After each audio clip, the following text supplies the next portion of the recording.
A paz do Senhor Jesus a todos. Vamos para mais uma aula de Escola Bíblica Dominical, lição essa que será lecionada no dia 21 de novembro de 2021, lição de número 8, e tem por título A Unidade do Corpo de Cristo. O nosso texto áureo está em Romanos, capítulo 12, verso de número 5, e nos diz: Assim nós, que somos muitos, somos um só corpo em Cristo, mas individualmente somos membros uns dos outros. A nossa verdade aplicada nos diz: a unidade do corpo de Cristo é um dom de Deus, que se tornou possível pela cruz de Cristo e é efetivada pelo Espírito Santo. Os nossos textos de referência estão em Efésios, capítulo 4, do verso 1 ao 6, e nos diz o seguinte: Rogo-vos, pois eu, o preso do Senhor, que andeis como é digno da vocação que fostes chamados, com toda humildade e mansidão, e com longanimidade, suportando-vos uns aos outros em amor, procurando guardar a unidade do Espírito pelo vínculo da paz. Há um só corpo, um só Espírito, como também fostes chamados em uma só esperança da vossa vocação. Um só Senhor, uma só fé, um só batismo. Um só Deus e Pai de todos, o qual é sobre todos, e por todos, e em todos. A introdução da lição, ela nos diz: na segunda parte da epístola de Efésios, Paulo expõe como cada membro tem que ser para que a igreja ela cumpra a sua parte no plano e no propósito de Deus. Nessas lições passadas, até a última lição de número 7, nós estudamos o capítulo 1, 2 e 3 de Efésios. O capítulo 1, 2 e 3 de Efésios, conforme eu disse na última lição, na última parte dela, nós aprendemos as doutrinas fundamentais da igreja, né? Que a igreja ela foi eleita por Cristo, que a igreja ela foi salva por Cristo, que Cristo morreu pelos seus eleitos, aqueles que creram em seu nome verdadeiramente.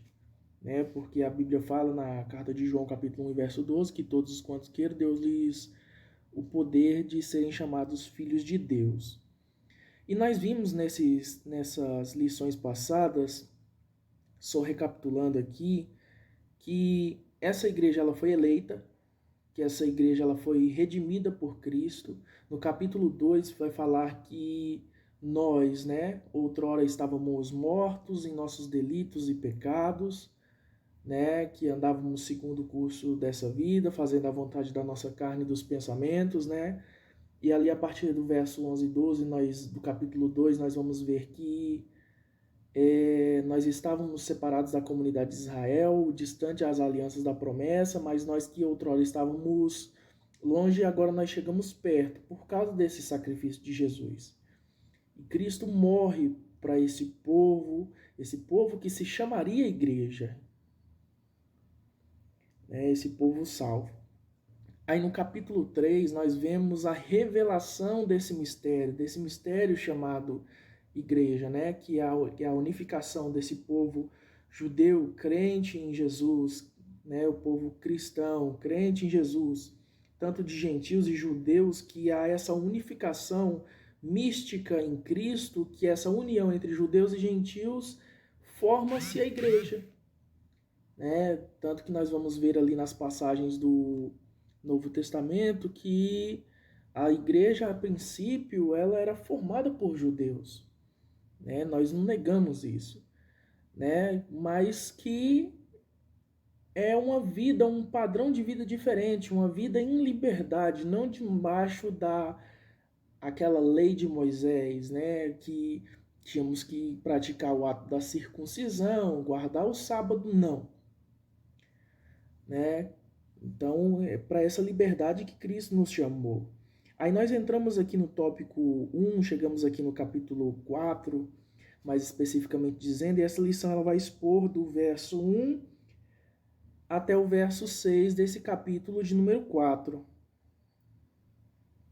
de Efésios. E a partir agora do capítulo 4 até o capítulo 6, vai ser expostas que essa doutrina que foi exposta do capítulo 1 ao 3, que dizia que esse povo agora tem que viver, que foi juntado esse povo entre judeus e gentios, agora, se aquela doutrina foi dada, né, se aquela teologia foi dada, que aquela parte ali, primeira parte é toda teológica, né, há toda uma fundamentação, agora, do capítulo 4 em diante, a praticidade dessa teoria, né?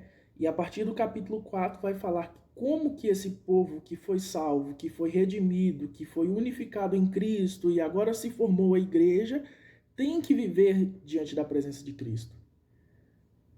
Como que eles têm que viver?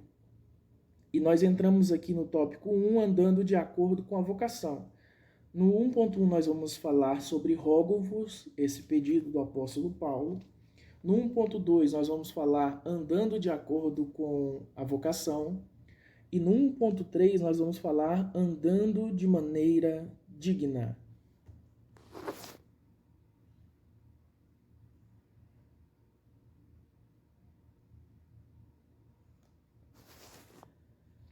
Então vamos lá.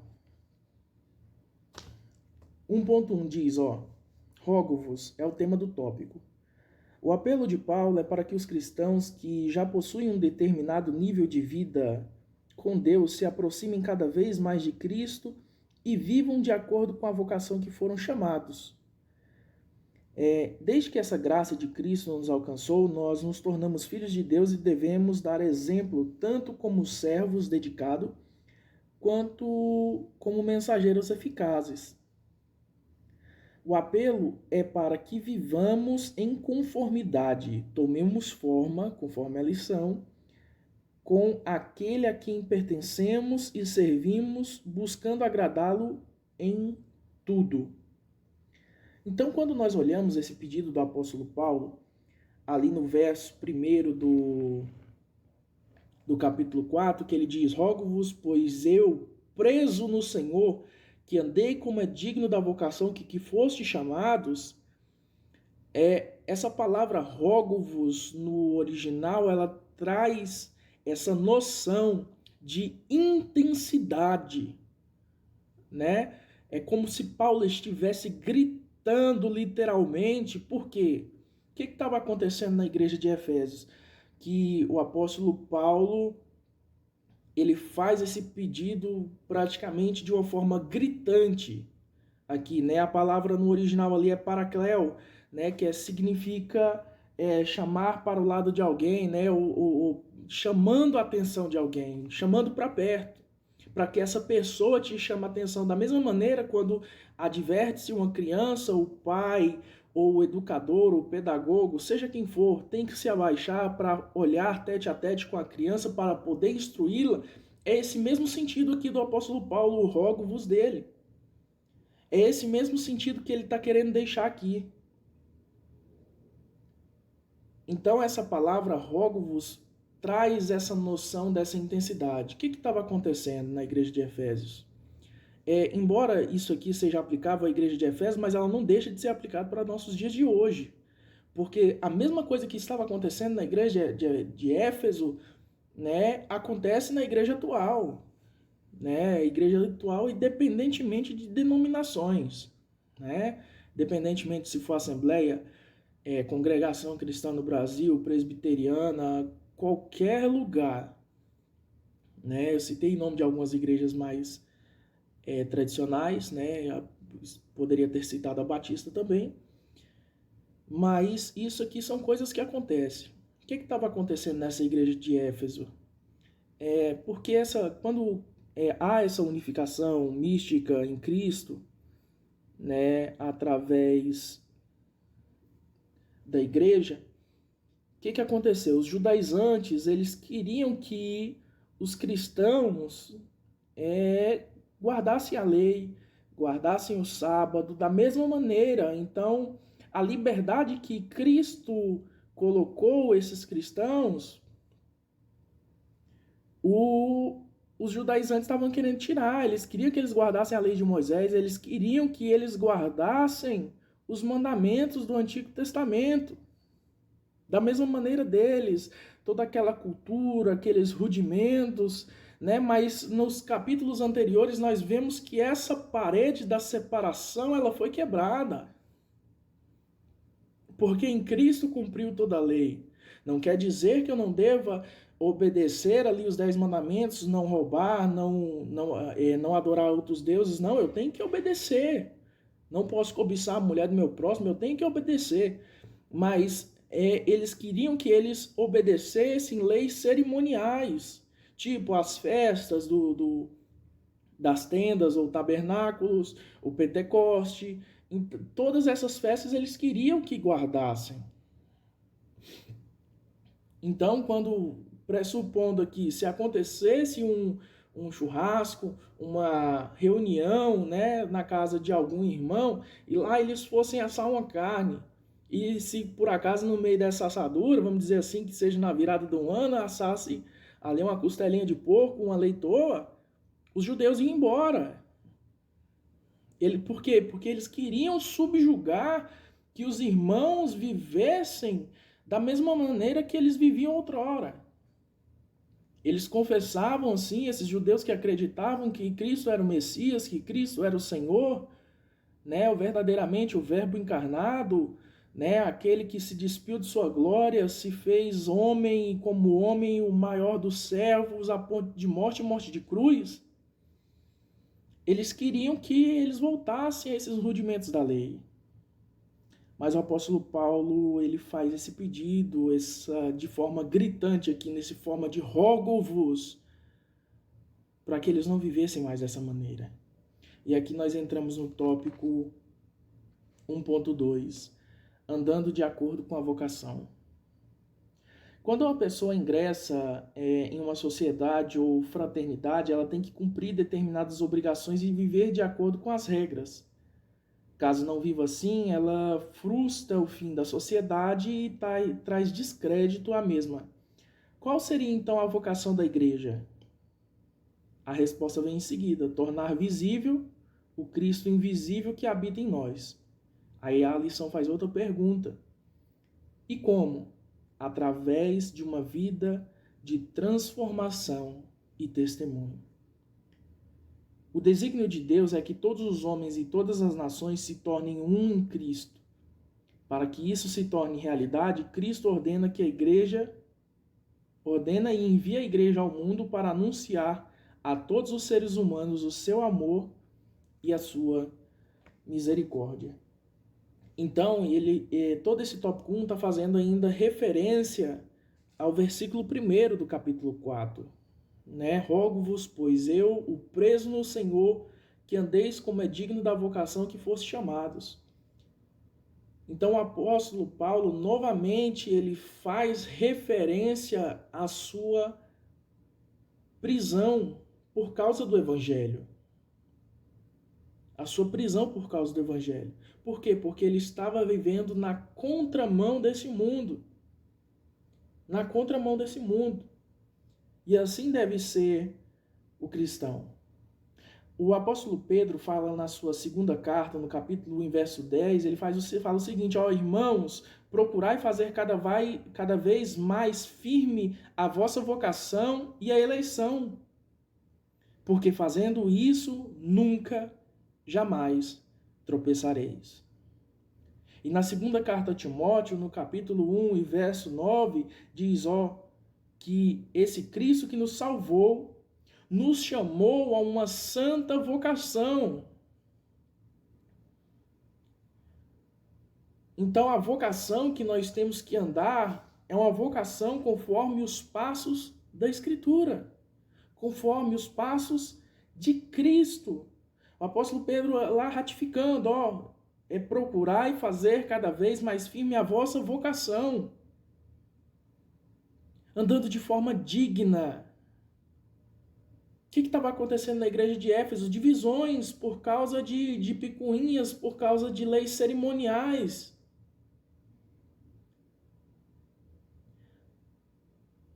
Tem pessoas hoje em dia que saem da igreja, irmãos, por causa de pouca coisa. Por causa de pouca coisa. Porque o irmão talvez não concorde em um versículo com ele muda de igreja. E muitas igrejas surgem através dessas... eu não concordo com fulano de tal e tal teoria, e ele funda uma igreja conforme a sua ideologia, conforme o seu pensamento, porque ele não concordava. E nisso a igreja de Deus ela é difamada no mundo, irmãos, por causa disso. Não sei quanto a vocês, mas eu já fui questionado, né? Por que existem tantas igrejas? Os irmãos católicos, os católicos apostólicos romanos, são os que mais questionam. Porque existem, sei lá, 500, 1000, 2000 igrejas evangélicas, mas a igreja católica existe só uma só doutrina, uma só fé. A igreja católica é só uma, eles falam. Vivem de maneira errada, mas para eles a igreja católica é só uma.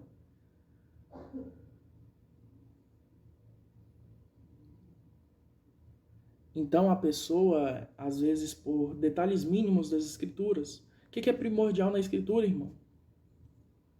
A gente tem que definir o que são essas prioridades. É a crença que Jesus Cristo veio em carne, né, que ele morreu e ressuscitou pelos nossos pecados, crer na Santíssima Trindade, né? Que o plano de salvação nosso também foi organizado por essa Trindade, sendo Deus o autor do plano, Cristo o executor e o Espírito Santo aquele que selou.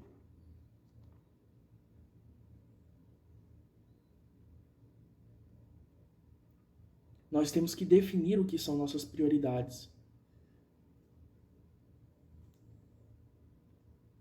E tem pessoas que se afastam da igreja. Eu já vi gente falar que tinha que abrir tinha que mudar toda a teologia, que tinha que mudar todas as coisas, porque não se podia velar defunto dentro da igreja. Porque segundo o que a Escritura diz no Antigo, é imundo. Para com isso. Isso é coisa de legislação israelita. Nós não vivemos debaixo desse jugo não, irmãos. Você tem que compreender, a gente tem que compreender as leis de higienização da época, que não havia uma ciência avançada como nós temos nos dias de hoje. Lógico, nós estamos num período de pandemia, um período de Covid. Nós temos que levar em consideração que essa é uma doença altamente contagiosa e essas pessoas que verdadeiramente morreram de Covid-19, sim, tem uma restrição para esse tipo de pessoa, mas às vezes a pessoa morreu de infarto, eu não posso tocar no defunto porque é pecado conforme o Antigo Testamento. Tem pessoas que abrem igreja por causa de doutrina desse tipo, às vezes não conhecendo nem mesmo a cultura judaica. Nós temos que tomar cuidado com isso. Aí por causa desse tipo de picuinha, por causa desse tipo de coisa, abrem-se novas igrejas.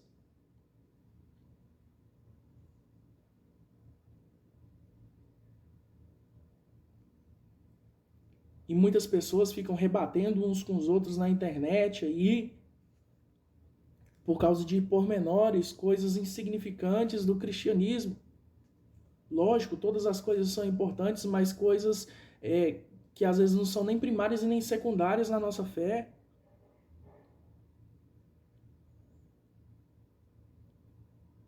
Ficam discutindo por causa disso e o pessoal do mundo, cada vez que vê essas discussões, mais se agrada. Por quê? Porque vê que a igreja de Deus está dividida. E da mesma maneira, no período dos Efésios, acontecia isso também. Não estava tendo essa unidade na igreja. Por isso que o apóstolo Paulo faz esse apelo no tópico 1.1 lá, rogo-vos de forma gritante. Porque a igreja de Deus estava sendo caluniada, estava sendo mal vista pelas pessoas de fora.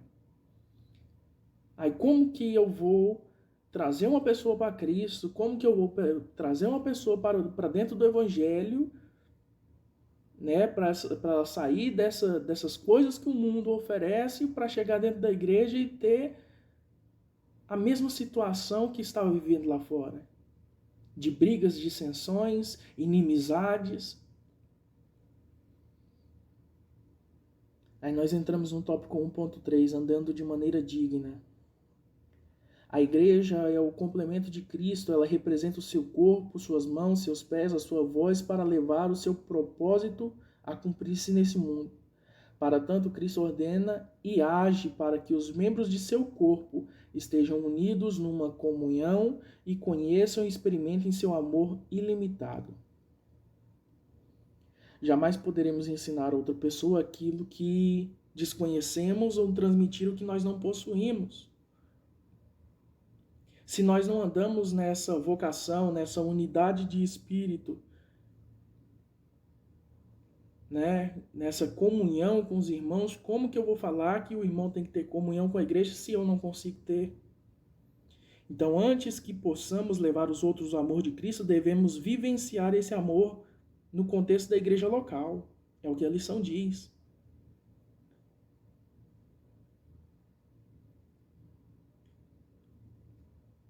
Andando de maneira digna.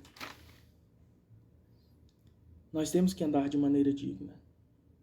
Colossenses 2,6 diz que, como pois recebestes o Senhor Jesus, andai nele. Nós temos que andar em Cristo. Nós temos que andar nessa luz. Na primeira carta de João, capítulo 1, versos 6 e 7, fala bem ali que se nós andarmos na luz como na luz ele está, nós temos comunhão uns com os outros, e o sangue de Jesus Cristo, o seu Filho, nos purifica de todo pecado. Então nós temos que andar em Cristo, nós temos que andar na luz, nós temos que ter comunhão com os irmãos, e é o sangue de Cristo que vai nos purificar de todo pecado. Em Gálatas 5,16 fala que nós temos que andar em espírito e não cumprir a concupiscência da nossa carne. E no verso 17 fala que essa carne, ela milita contra o espírito e o espírito contra a carne, e esses se opõem um ao outro para que nós não façamos o que nós queremos. Efésios 5,2 ainda nos diz que nós temos que andar em amor como também Cristo nos amou e se entregou por cada um de nós. Em 1 Pedro 1,17 ele diz: andai em temor durante o tempo da vossa peregrinação. Nós somos peregrinos aqui nessa terra. Se eu ando em dissensão, se eu ando em confusão contra o meu irmão, por causa desses pormenores, como que eu vou conviver com meu irmão na eternidade? Porque essas coisas que os Efésios aqui estavam discutindo eram as coisas insignificantes. Porque nós somos salvos por meio da graça, isso nós vemos em Efésios 2, 8 e 9, por meio da fé, isso não vem de nós, é dom de Deus. Como que eu vou viver na eternidade em comunhão com esse irmão se eu não estou conseguindo ter comunhão com ele aqui? Como que eu digo que eu amo a Deus a quem eu não vejo se eu não consigo amar o meu irmão que eu estou vendo? Porquanto aquilo que eu digo que eu amo a Deus é mentira, porque se eu não estou amando meu irmão que eu estou vendo, como eu posso amar a Deus a quem eu não vi? Então nós devemos andar em amor, como também Cristo nos amou. Nós devemos andar em temor no tempo da nossa peregrinação aqui. Nós vamos ter que conviver com essas pessoas.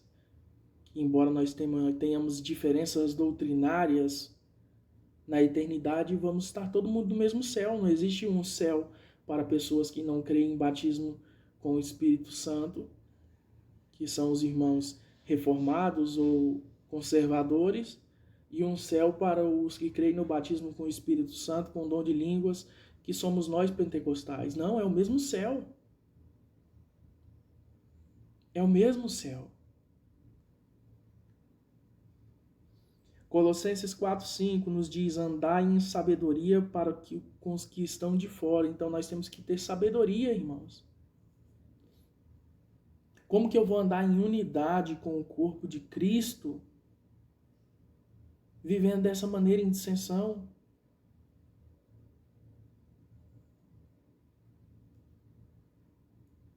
Porque se eu mudo de igreja por causa desses pormenores,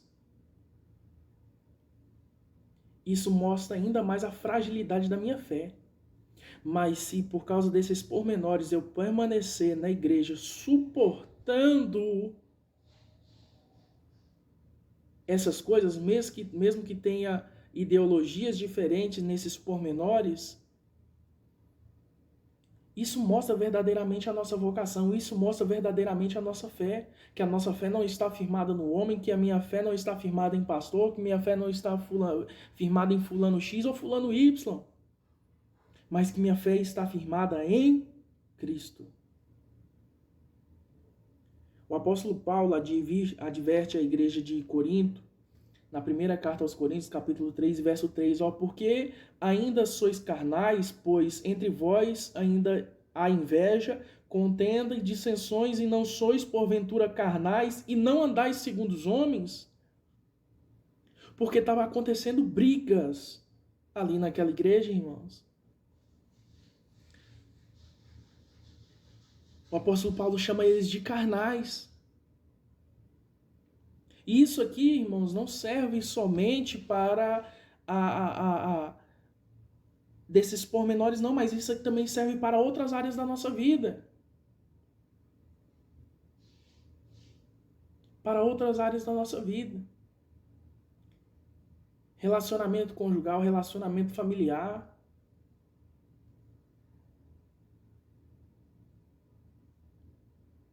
Porque nós mostramos que amamos o nosso próximo, nós mostramos que amamos aquela pessoa que está conosco. Faço referência aqui àquele que é casado à sua esposa, àquele que é pai ao seu filho.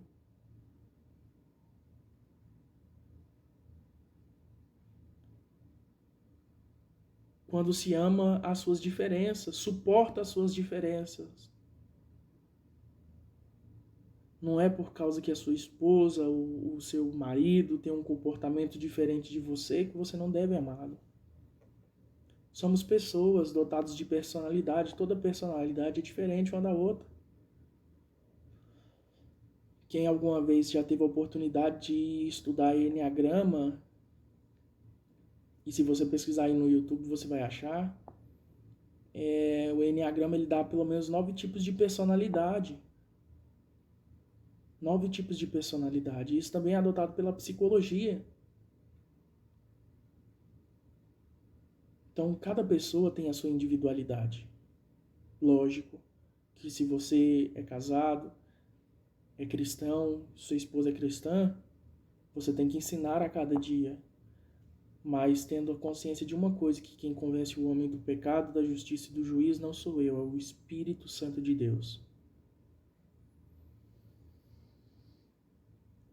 Por último verso, para encerrar esse tópico 1.3, ele fala na primeira carta aos Tessalonicenses, capítulo 4, verso 1, finalmente, irmão, vos rogamos e exortamos no Senhor Jesus que assim como recebeste de nós, de que maneira convém andar e agradar a Deus, assim andai. Então, essa doutrina, este ensinamento, nós temos que andar nele, de maneira que agrade a Deus. Vamos para o tópico 2? Tópico 2. Virtudes produzidas pelo Espírito Santo. 2.1, nós vamos falar sobre mansidão e humildade. 2.2, longanimidade e paciência. No 2.3, a unidade do Espírito pelo vínculo da paz. Nesse tópico 2, o apóstolo Paulo ele vai destacar agora as virtudes que são indispensáveis ao nosso chamado. Essas virtudes são produzidas pelo Espírito Santo e devem ser cultivadas para que tenhamos um êxito em nossa caminhada. Vamos para o 2.1, mansidão e humildade. Nas palavras de João Crisóstomo, um dos mais importantes patronos do cristianismo primitivo, ele diz que ser manso é você ter o poder de se vingar do outro e não fazer. Ou seja, é ter pleno controle de seus sentimentos. A mansidão é a maneira afável e gentil com que tratamos os demais. Ela é o fruto do Espírito Santo, virtude que nos ajuda a agir com brandura em tempos difíceis. Quando nós olhamos nesse tópico 2.1, mansidão e humildade, ele aqui são praticamente sinônimos, né? Eles têm algo muito próximo nesse sentido, dessa lição aqui para cada um de nós. Quando nós olhamos mansidão, aqui o apóstolo Paulo fala de mansidão, e nós olhamos em Gálatas 5:22, os frutos do Espírito Santo, a qual dali também é citado mansidão como sendo um dos frutos do Espírito Santo,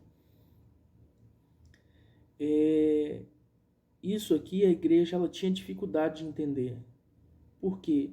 De acordo com a cultura grega, né, Éfeso, que é ali na região da antiga Grécia, eles receberam toda essa cultura grega ali. Ser manso era ser quase que um idiota, né, um patético, bobão, né? Então era algo difícil a igreja entender essa mansidão aqui.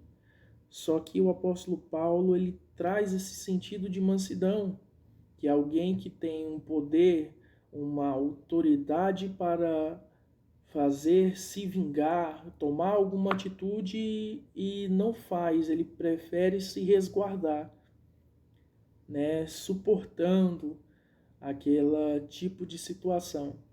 Isso é um contraste, conforme nós vimos no tópico passado, né, no versículo 1, ali de Efésios 4, né, que andeis como é digno da vocação, que fosse chamados de forma digna, né?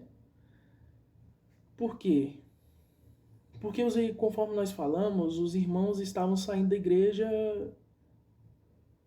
por qualquer motivo, né? Inventavam talvez uma desculpa por menores para sair da igreja, para voltar às suas antigas práticas, para viver conforme vivia. E nós vemos que isso nos dias de hoje ainda é tão atual quanto naqueles tempos. Então são coisas que nós temos que parar e observar. Às vezes tem irmãos que deixam de falar com outros irmãos dentro da igreja por causa que um pensa de um jeito, outro pensa do outro. Né? Mas onde é que está a unidade do corpo nessa questão? Então, mansidão ela não é uma fraqueza, mas sim um poder sob controle. A Bíblia cita Moisés como o homem mais manso da terra, né, em seu tempo. Mas esse mesmo homem manso matou um egípcio no Egito. Que mansidão é essa? Lógico, Moisés ainda ele não tinha passado pelo processo do deserto, né? Porque o deserto ele nos molda, o deserto ele nos transforma. O deserto ele é uma agenda de Deus para a transformação do ser humano. Cristo ele também passou pelo deserto. No Novo Testamento foi tentado pelo diabo, fazendo diversos tipos de ofertas para ele. E Cristo também, ele fala em Mateus 11, ali 29, né? Vinde a mim, que todos vós que estáis cansados e sobrecarregados, e eu vos aliviarei. Aprendei de mim, que sou manso e humilde de coração, então acharei descanso para vossas almas. E Cristo ele poderia muito bem, na sua época, chegar a aprontar o arregaço que fosse, por causa da autoridade que ele tinha, porque ele era verdadeiramente o Deus encarnado, aquele que não tinha pecado, ele poderia exigir essas coisas. Mas ele preferiu ensinar um caminho melhor, ao dizer: eu sou o caminho, a verdade e a vida. Ninguém vem ao Pai a não ser por mim. Mas esse mesmo homem manso, que tem o seu poder sob controle, ele teve um ápice. Quando ele chega na casa de seu pai e vê ali um monte de mercadores pessoas que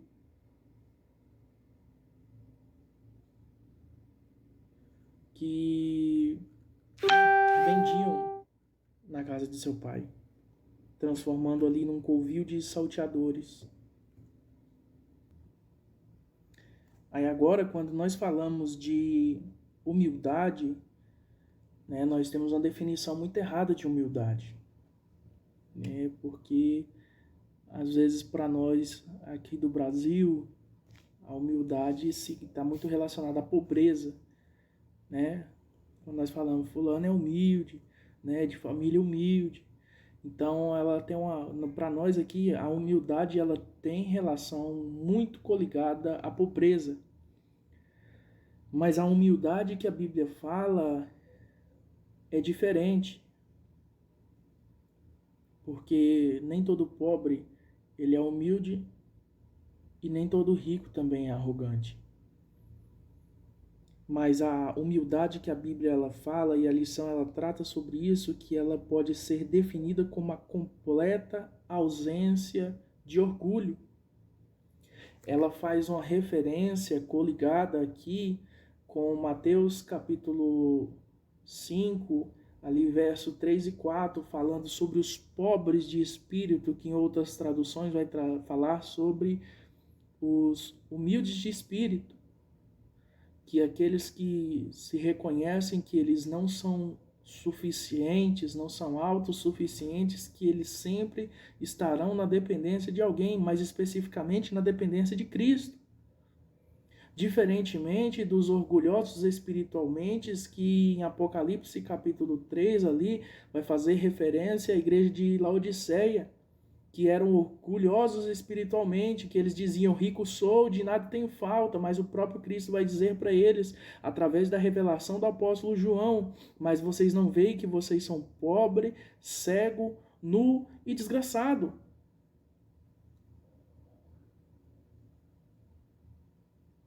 Então, mansidão e humildade, nesse tópico 2.1, eles são sinônimos. Mansidão de não exercer uma autoridade mesmo tendo poder, e a humildade, né, para não ser orgulhoso espiritualmente, né, querendo rebaixar o próximo. Então é isso que Cristo quer tratar conosco. Tópico 2.2 diz sobre longanimidade e paciência. Também um ou outro que vai ser trabalhado de forma muito próxima, né? Porque longanimidade vai trazer essa ideia de longo ânimo, né? Exatamente de paciência. Mas não é uma paciência qualquer, mas paciência às afrontas que está sendo acusado. Assim como Deus ele é longânimo para conosco, não querendo que nós nos percamos, mas que todos cheguemos ao arrependimento, Deus ele tem suportado o pecado do mundo. Porque Deus, pelo seu poder e a sua soberania, já poderia ter destruído o mundo e o universo, salvando aqueles que já se achegaram a Ele. Aqueles que verdadeiramente fazem parte desse corpo místico de Cristo. Mas não, Deus ele é longânimo para conosco, não querendo que nós nos percamos, mas que todos cheguemos ao arrependimento. Desculpa. Ao conhecimento pleno dessa verdade. Então, longanimidade é a atitude de tolerar o desconforto sem nunca revidar. A palavra no original dele é macrotímia, que significa aguentar com paciência pessoas provocadoras. Porque tem pessoas que falam assim, eu sou cristão, mas se mexer comigo, né? Diferentemente do que Cristo ensinou, se alguém vos bater numa face, dê a outra. Não é que tenha prazer significativamente em ficar apanhando, que é uma pessoa que adora ficar no sofrimento, não. Mas que por amor a Cristo, ela suporta as provocações do inimigo, porque o mundo ele vai fazer isso mesmo. Ainda mais que se aproxima aquele grande dia, nós temos que viver dignos dessa vocação, porque está acontecendo cada dia mais o afunilamento da igreja. As coisas estão se apertando, e por isso que nesses últimos tempos, principalmente nessa época de pandemia, você vê que muitas pessoas se afastaram da igreja, porque só precisavam de uma desculpa para sair, na verdade nunca foram cristãos.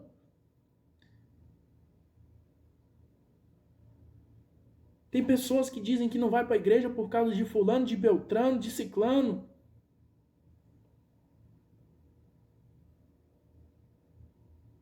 Por que não vai com cara de fulano, nem de beltrano, nem de ciclano? Para.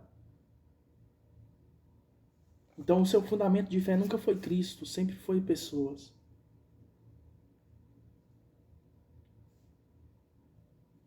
Nunca foi Cristo. Nós temos que parar com essas coisas. Nós temos que começar a suportar uns aos outros em amor.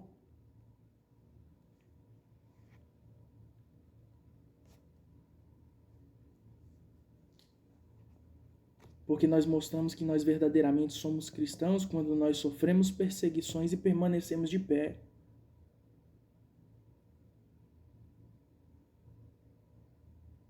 Quando nós permanecemos de pé. Como uma boa casa bem fundamentada, a qual tem o seu alicerce firme na rocha, em Cristo, que pode vir vendavais, pode vir tempestade, pode vir o que for, mas a minha base está firmada em Cristo, e não em pessoas. E ser paciente é ter a capacidade de suportar sem contradição os vários inconvenientes e testes que surgem em nosso relacionamento com os outros. Então, longanimidade e paciência, elas são muito próximas uma da outra. Nós temos que aprender isso. Aprendei de Cristo, que Ele é manso e humilde de coração. Nós temos que aprender com Deus cada dia mais. Se Deus suporta a cada dia mais aqueles que se encaminham para o caminho da perdição, nós temos que aprender a suportar aqueles que, pelo caminho da perdição, nos afrontam também. Cristo suportou afrontas nessa terra. Cristo foi esbofeteado, batido com caniço na cabeça, foi chicoteado, foi esbofeteado na cara, mas isso não impediu ele de cumprir o seu propósito. Não impediu. Então, se você tem propósito de servir a Cristo verdadeiramente em espírito e em verdade, não deve se desviar por qualquer coisa. Não deve ficar caçando intriga, mudar de igreja por causa de fulano, de beltrano, nem de ciclano, não. Para. 2.3. A unidade do Espírito pelo vínculo da paz. A unidade espiritual aqui indica um pré-requisito indispensável para promover a saúde e felicidade da igreja, para adiantar a causa das missões e para alcançar a vitória sobre Satanás e seus aliados. A exortação para que os leitores vivam em amor, unidade, é seguida por uma descrição dessa unidade. Nessa descrição, a unidade de todas as características relacionadas a ela são consideradas, em primeiro lugar, derivadas do Espírito, que entrou no coração dos crentes, e dali ele volta ao Senhor Jesus Cristo, cujo o sacrifício vicário tornou possível o dom do Espírito, e finalmente vai até Deus, o Pai, que nos deu seu Filho, quem juntamente com o Filho foi também o doador que enviou o Espírito. A unidade do Espírito, ela está falando daquilo que nos une. Daquilo que nos une. O que nos une aqui no tópico 2.3, conforme o texto de Efésios 4, verso 3. Olha lá, procurando guardar a unidade do Espírito pelo vínculo da paz. Efésios 4:3, esse é o texto. Então, vínculo é aquilo que une duas coisas, ou mais coisas.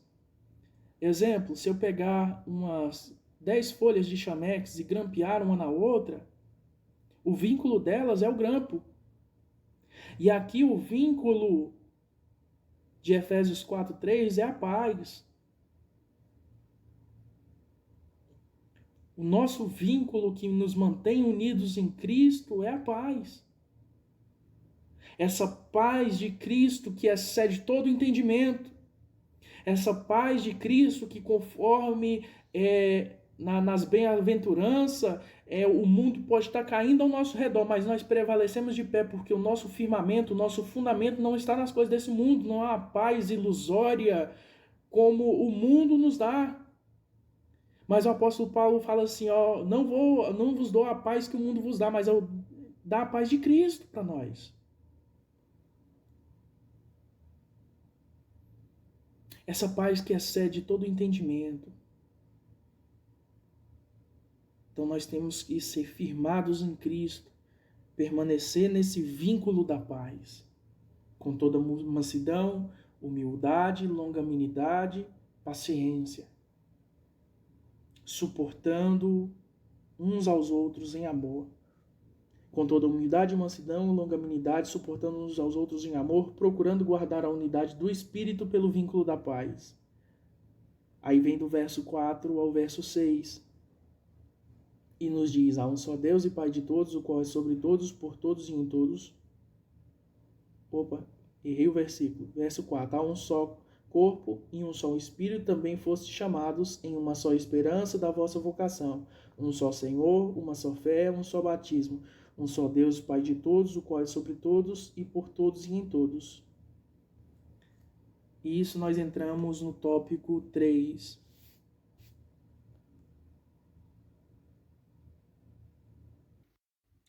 Por fim, chegamos ao tópico 3, as bases da unidade do corpo de Cristo.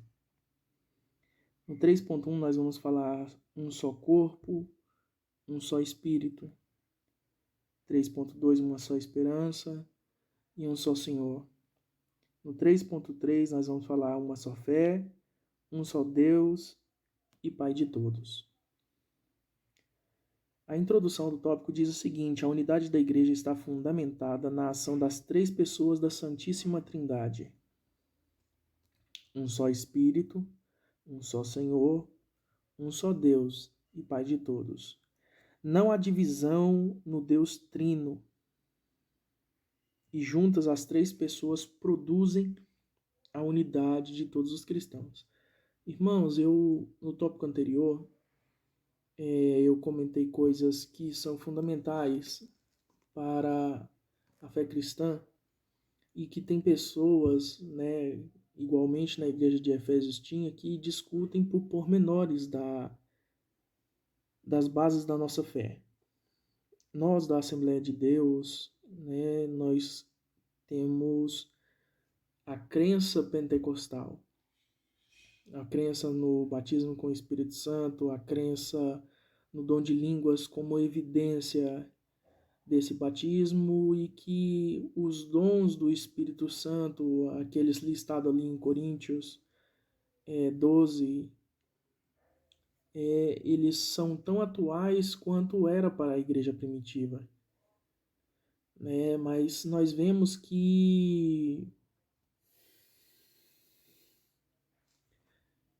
os irmãos tradicionais, né, vamos colocar aqui tanto batistas quanto os presbiterianos, eles não têm essa mesma fé. Eles creem da seguinte maneira, eles creem que alguns desses dons não servem para nós no dia de hoje. Posso citar da maneira que eles creem também. Eles dizem que não creem no dom de línguas do Espírito Santo.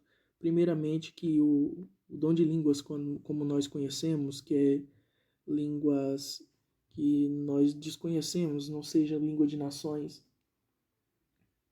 não tem fundamentação, dizendo eles, bíblica nenhuma, tá? Eles dizem que as línguas que se usavam na época, tanto a referência a Coríntios eles citam, era a língua de nações, né? Língua dos povos, e que eles eram orgulhosos, né?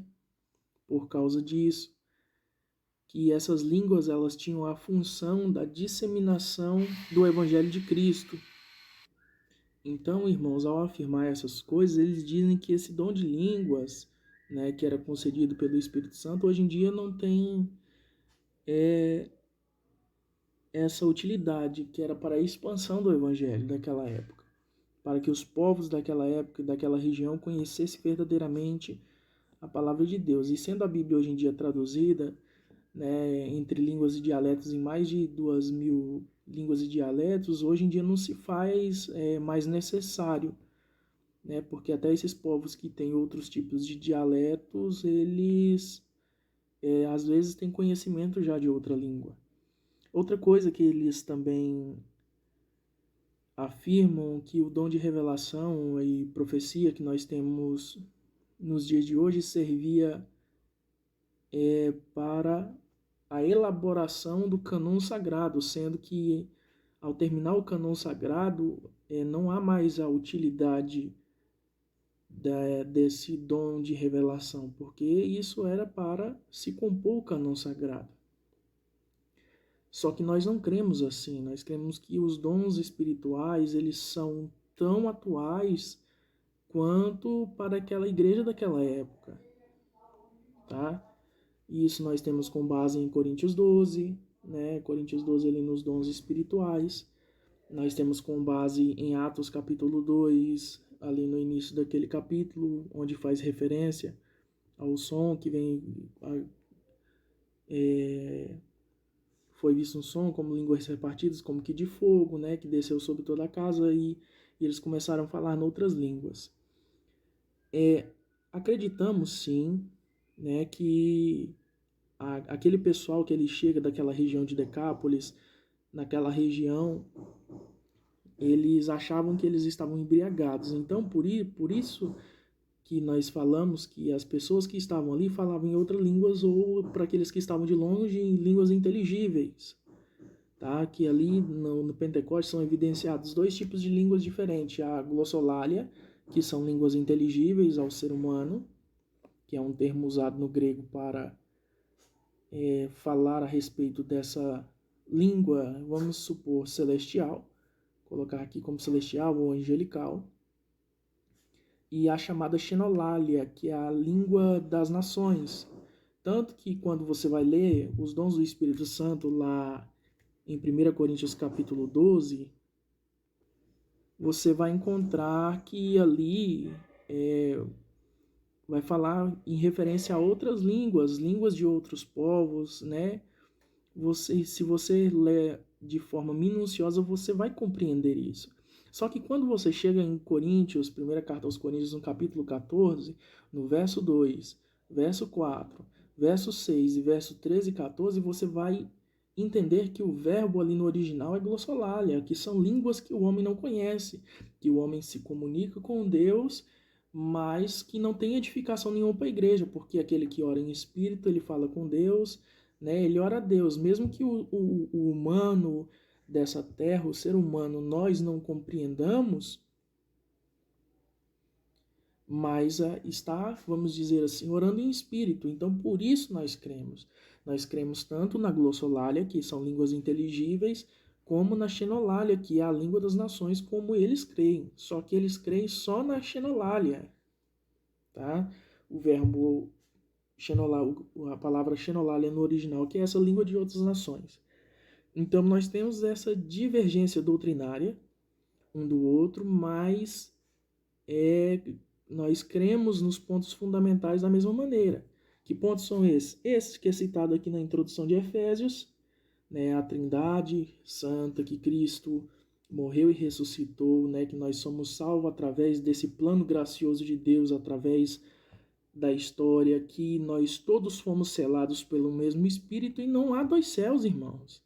Nós vamos conviver com essas pessoas lá nos céus. Então, se a gente não aprender a amar essas pessoas da mesma maneira, nós temos que pensar para que céu que nós vamos.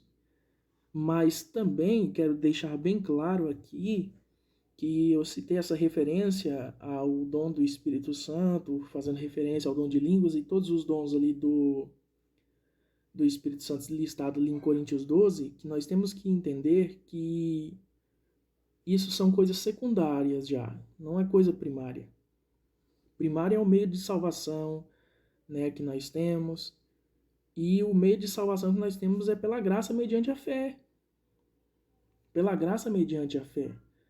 Línguas, dons espirituais não salvam ninguém. Porque o próprio Cristo diz que naquele dia chegarão muitos diante da sua presença e vai falar: Senhor, nós não profetizamos em seu nome, nós não expulsamos demônios em seu nome, e em seu nome, né, não pregamos o evangelho. Mas aí Jesus vai dizer: apartai-vos de mim, porque eu não vos conheço, porque o fundamentalismo do evangelho não estava fundamentado em dom de línguas. Embora nós cremos nisso, cremos que os dons sejam atuais. Mas muito bem pode uma pessoa crer no dom de línguas, falar em línguas, e um dia se desviar da igreja e acordar no inferno, irmão. Então nós temos que aprender a conviver com nossos irmãos na fé, embora eles creiam de forma diferente, contanto que não seja nos pontos fundamentais do cristianismo. Um exemplo, que pessoas que é difícil até de conviver no meio do cristianismo, que essa sim você não deve aceitar de maneira nenhuma, é a teologia do unitarismo. O unitarismo é aquele que não crê na Trindade Santa. A teologia dos judaizantes, que está se disseminando aqui no Brasil, cada vez mais, que acreditam que Jesus até é o Messias, mas não fala que ele é o próprio Deus encarnado, isso é unitarismo, porque o próprio Deus diz que ele é Deus e o único Senhor, e o Cristo também faz referência disso. Nós entendemos que tanto Deus quanto o Pai, Deus Filho e Deus Espírito Santo partilham da mesma unidade. Sendo que em Gênesis 1:1, que fala lá que no princípio criou Deus os céus e a terra, a palavra original ali é Elohim, fazendo referência à pluralidade de Deus. Que Deus criou todas as coisas e que Cristo, conforme João capítulo 1 e verso 1 ali, nos versos 1, 2 e 3 do Evangelho de João, vai falar que todas as coisas foram feitas por ele e sem ele nada do que foi feito se fez. Aí nós chegamos no versículo 2 de Gênesis e fala que o Espírito pairava sobre a face das águas. Então nós entendemos que a Trindade Santa estava envolvida em toda a criação e no processo de redenção também. No processo de redenção. E há irmãos, vírgula, né? Há pessoas no dia de hoje que tentam falar que Jesus pode ser considerado um Deus, mas um Deus menor. Que tentam negar essa divindade de Jesus.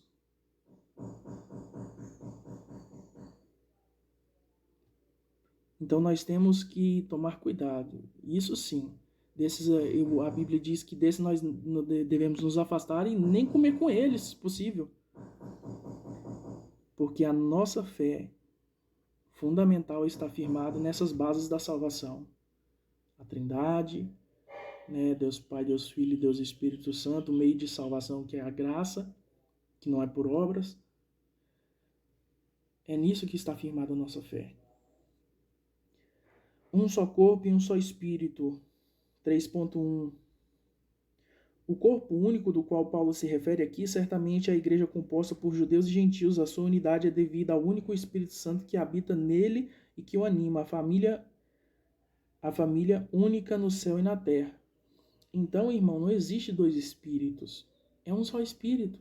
E o mesmo Espírito Santo que habita em nós, pentecostais, habita nos nossos irmãos reformados, né? Que têm ideias secundárias diferentes da nossa, mas que creem no mesmo modo de salvação. Então não existe esse negócio, um Espírito Santo para mim, um Espírito Santo para ele, ou só eles vão para o céu, ou só eu vou para o céu. Não existe isso. Entendeu? Jesus não morreu só pelos assembleanos, ou nem só pelos presbiterianos, nem só pelos batistas, não. Jesus ele não está ligado a denominações. Entendeu? Denominações diferentes existem por causa de ideias teológicas, às vezes primárias e às vezes secundárias. Nós temos que tomar cuidado com isso. Que às vezes nós estamos numa denominação, às vezes até a denominação é herege. Entendeu? Nós temos que definir o que é erro e o que é heresia. Heresia é os pontos fundamentais: Trindade, Jesus Cristo como Filho de Deus, como o Verbo encarnado, como o próprio Deus encarnado, entendeu? Como meio de salvação pela graça. Isso é fundamental. Tudo o que mudar disso aí é heresia. Pontos secundários, dons do Espírito Santo, como nós citamos, e algumas outras coisas pormenores. Então, eles podem estar errados, os irmãos reformadores, né, os irmãos reformados, os calvinistas da vida, os presbiterianos e batistas, mas isso são coisas que não afetam na salvação. Nós temos que tomar cuidado no que afeta na nossa salvação. E da mesma maneira era o que estava acontecendo de divisão na igreja de Éfeso. Coisas que não afetavam na salvação era motivo de briga no meio deles. Então nós temos que tomar cuidado com isso. Então, da mesma forma que o corpo humano é impulsionado pelo Espírito humano, o corpo de Cristo, a igreja, vive impulsionado pelo Espírito Santo. 3.2. Uma só esperança, um só Senhor. A unidade coordenada dos membros não funciona bem, pois um depende do outro e todos dependem do cabeça. Ou seja, então esse um só Senhor é o Senhor cabeça da igreja. Quem é o cabeça da igreja? É Cristo. Então ele que coordena os nossos passos.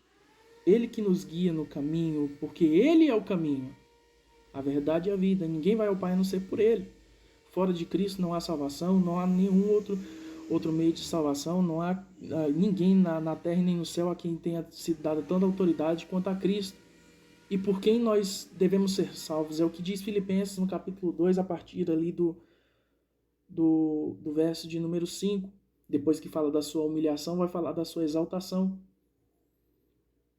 Então, mesmo que haja diferença entre os nossos métodos, na maneira de fazer as coisas, as nossas organizações, todos buscamos a consumação, um mundo redimido em Cristo, por Cristo e para Cristo. Então, essa esperança aqui, ela já fala de uma vida na eternidade. Uma vida na eternidade, onde não haverá mais morte, nem dores, nem tampouco problemas que nós enfrentaremos nesse mundo. Então, toda a nossa salvação passa por Cristo.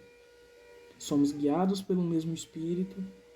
Não existe diferença de Espírito Santo para ninguém, tá? Para aqueles que estão sendo caminhados verdadeiramente para a salvação. Temos que tomar cuidado que tem muitos espíritos enganadores hoje na nossa atualidade, tá? E nós temos que estar ligados na cabeça, que é Cristo. 3.3. Uma só fé, um só Deus e Pai de todos. A Bíblia destaca vários tipos de fé. A fé para a salvação, a fé como fruto, a fé como um dom. No entanto, aqui Paulo se refere à fé com que diz respeito ao que nós cremos. Então a igreja segue e obedece uma só fé, ou seja, ela tem só uma doutrina. Um Deus e Pai de todos, tanto de judeus quanto de gentios, e que está acima de todos, como Rei dos reis e Senhor dos senhores. Então Deus, ele é Pai de todos esses que, embora tenha essas diferenças doutrinárias que sejam pormenores, estão sendo guiados por Cristo nesse caminho da salvação. Então Deus, ele gera primeiramente criaturas fisicamente, mas só pode ser chamado de filhos de Deus aqueles que passaram por um processo chamado de regeneração. Então, se eu sou regenerado em Cristo, eu tenho que andar de acordo com a vocação digna que eu fui chamado. Não andar mais em dissensões, em motins, mudando de igreja para igreja. Que isso mostra cada vez mais que o problema não está na igreja, mas na minha estabilidade de fé. Então, se às vezes você está brigado com algum irmão, tendo alguma dissensão com algum irmão por causa de doutrina, ou por causa de até mesmo inimizade mesmo, irmãos, se reconcilie, porque isso não provém aos santos de Deus. Amém? Que Deus em Cristo abençoe sua vida, abençoe sua família, abençoe sua casa e abençoe essa ministração de Escola Bíblica Dominical, e até a próxima lição, irmãos, que será lecionada no dia 28 de novembro de 2021, a lição de número 9, que vai ter por título Os Dons de Cristo para a Unidade do Corpo. Que a paz de Deus, que excede todo entendimento, guie cada um de vocês. Paz do Senhor.